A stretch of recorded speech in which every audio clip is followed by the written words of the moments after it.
Welcome to crack exams. स्वागत है आपका हमारे इस यूट्यूब चैनल पर। आज हम करंट अफेयर से जुड़े कुछ इम्पोर्टेंट क्वेश्चन डिस्कस करेंगे। तो चलिए, पहला क्वेश्चन है, हाल ही में वन नेशन वन पोर्ट की शुरुआत किसने की थी?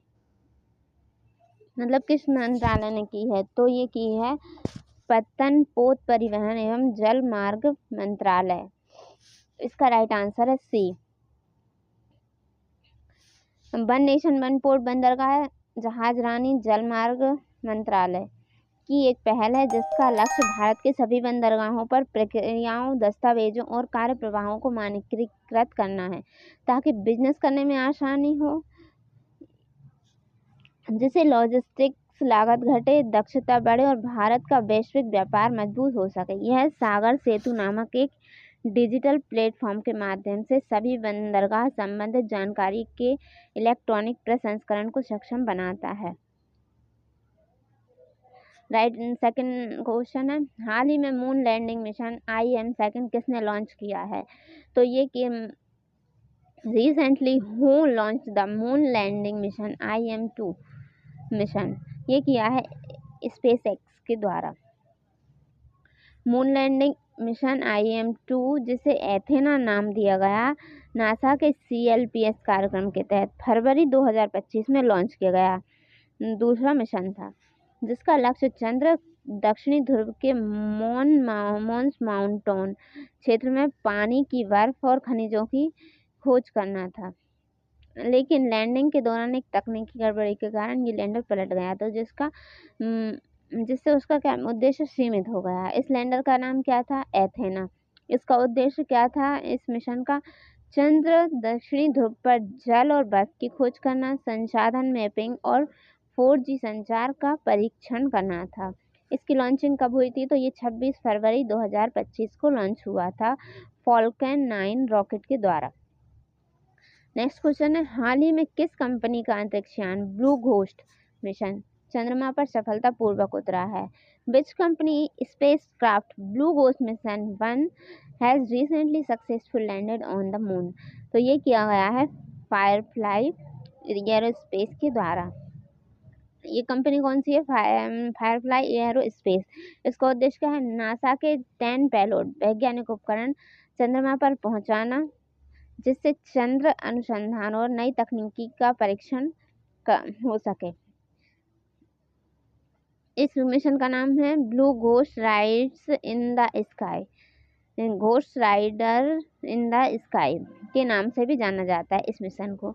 इसको लॉन्च कब किया गया था? तो ये किया गया था 15 जनवरी 2025 को। यह स्पेस एक्स के फाल्कन 9 से इसे लॉन्च किया गया था। इसकी लैंडिंग कब हुई? तो 2 मार्च 2025 को चंद्रमा के मेरे क्राइसियम नामक क्षेत्र में सफलतापूर्वक उतरा।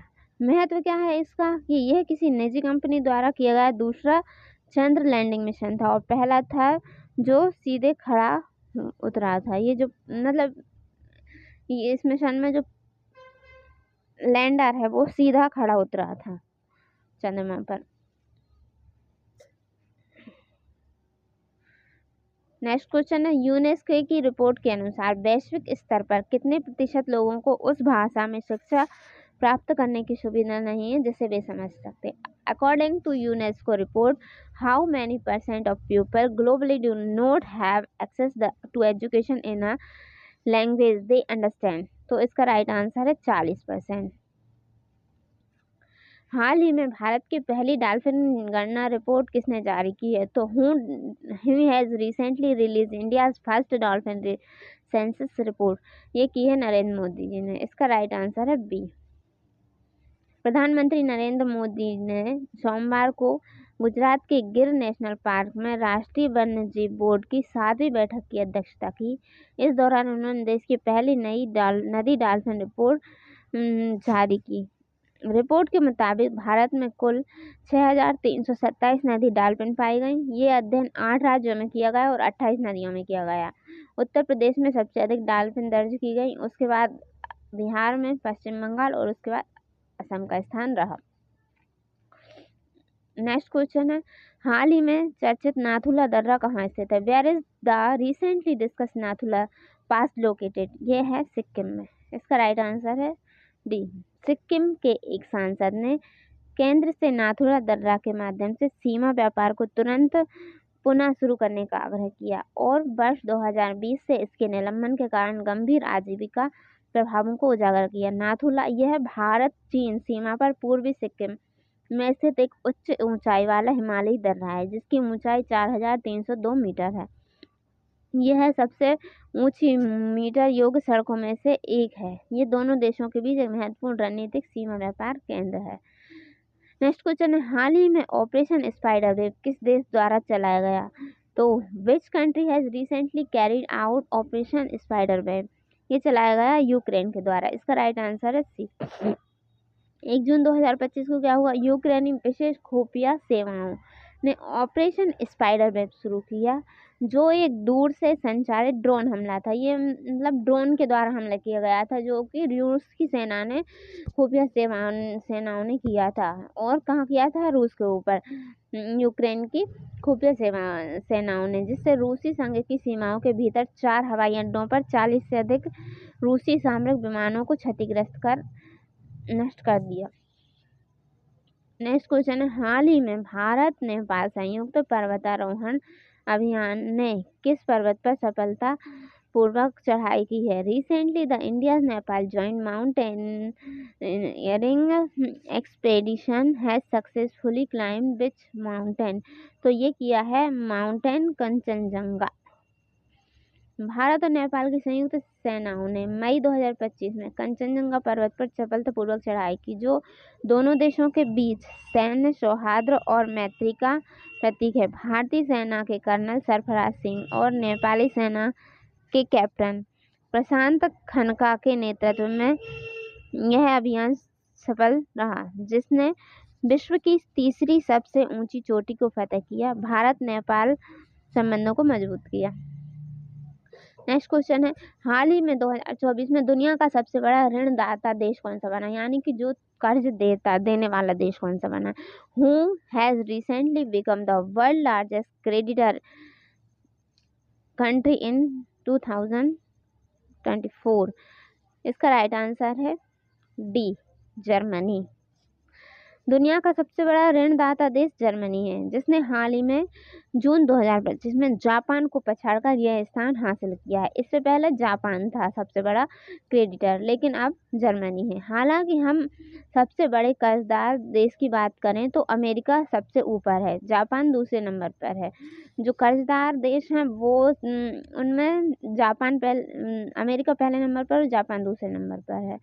जर्मनी 1919 के बाद पहली बार जापान को पीछे छोड़ते हुए दुनिया का सबसे बड़ा शुद्ध ऋणदाता बन गया है। जापान के रिकॉर्ड उच्च शुद्ध महापरिसंपत्तियों तक पहुंचने के बावजूद जर्मनी ने विकास और मूल्यांकन में इसे पीछे छोड़ दिया। मुद्रा में उतार चढ़ाव और व्यापार अधिशेष ने इस उलटफेर में महत्वपूर्ण भूमिका निभाई। नेक्स्ट क्वेश्चन है, हाल ही में कौन ई कॉमर्स कंपनी भारत की पहली ई कॉमर्स ऋणदाता बनी है? Which e commerce company has recently become in first e commerce lender? इसका राइट आंसर है डी, फ्लिपकार्ट। तो भारत की पहली ई कॉमर्स ऋणदाता कंपनी फ्लिपकार्ट बनी जिसे भारतीय रिजर्व बैंक ने इसे एक गैर बैंकिंग वित्तीय कंपनी लाइसेंस मिला जिससे यह अपने ग्राहकों और विक्रेताओं को सीधे ऋण प्रदान कर सकती है, तीसरे पक्ष के ऋणदाताओं पर निर्भरता खत्म कर सकती है। यह कदम फ्लिपकार्ट को भारत में फिनटेक क्षेत्र में एक बड़ा खिलाड़ी बनाता है जो अपने फिनटेक प्लेटफॉर्म सुपर मनी के जरिए वित्त सेवाओं का विस्तार कर रहा है।